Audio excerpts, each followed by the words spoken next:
Assalamualaikum warahmatullahi wabarakatuh. Perkenalkan, nama saya Dili Zamanzilia dengan NIM 11020125076. Tujuan saya membuat video ini adalah untuk memenuhi tugas akhir mata kuliah literasi akademik yang diampu oleh Bapak Syaiful Muntafi.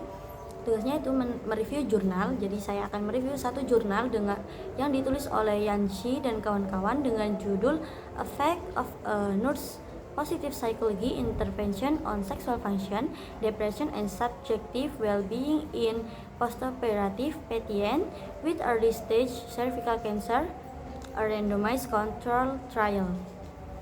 Yang akan saya bahas itu, yang pertama itu ada tujuan, terus metodenya, hasil, dan kritik berdasarkan CASP. Yang pertama, tujuan adanya penelitian ini adalah untuk mengetahui apakah intervensi psikologi positif yang dipimpin oleh perawat dapat meningkatkan fungsi seksual, menurunkan depresi, dan meningkatkan subjektif well-being pada pasien pasca operasi kanker serviks stadium awal dibandingkan dengan perawatan standar. Yang kedua adalah metodenya. Penelitian itu menggunakan desain RCT atau Randomized Control Trial yang membagi peserta menjadi dua kelompok, yaitu kelompok intervensi dan kelompok kontrol. Penelitian itu dilakukan di 3 rumah sakit besar di Cina dan melibatkan 91 partisipan dengan 46 pada kelompok intervensi dan 45 pada kelompok kontrol. Teknik rekrutmen yang digunakan adalah convenient sampling. Kriteria inklusi penelitian ini adalah satu, pasien wanita dewasa yang telah mengalami operasi kanker serviks stadium awal. 2, mampu berpartisipasi dalam kegiatan intervensi. 3, bersedia mengikuti penelitian selama 6 bulan.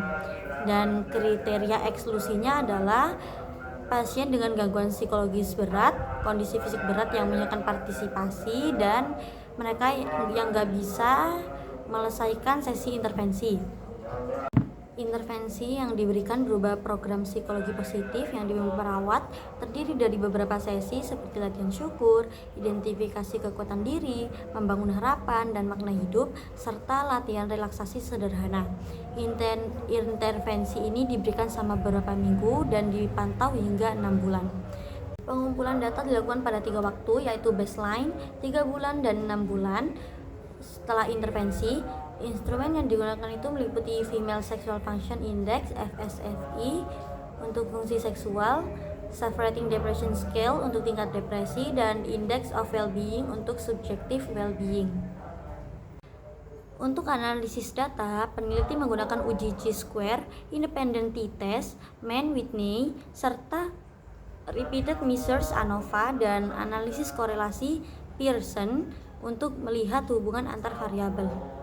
Hasil penelitiannya menunjukkan bahwa kelompok intervensi mengalami peningkatan signifikan fungsi seksual pada bulan ketiga dan keenam dibandingkan kelompok kontrol. Selain itu, terjadi juga penurunan depresi yang bermakna dan peningkatan subjective well-being pada kelompok intervensi. Penelitian juga menunjukkan bahwa fungsi seksual memiliki korelasi negatif dengan depresi serta korelasi positif dengan subjective well-being. Terakhir adalah kritik berdasarkan CASP. Penelitian ini memiliki kekuatan berupa desain RCT yang kuat, penggunaan instrumen yang valid, dan analisis statistik yang memadai. Tapi ada beberapa kelemahan seperti penggunaan convenient sampling yang membatasi generalisasi hasil, terus ukuran sampel yang relatif kecil, penggunaan instrumen self-report pada topik sensitif, serta deskripsi protokol intervensi yang kurang detail sehingga berpotensi sulit direplikasi. Selain itu, periode follow-up hanya 6 bulan sehingga belum menggambarkan efek jangka panjangnya.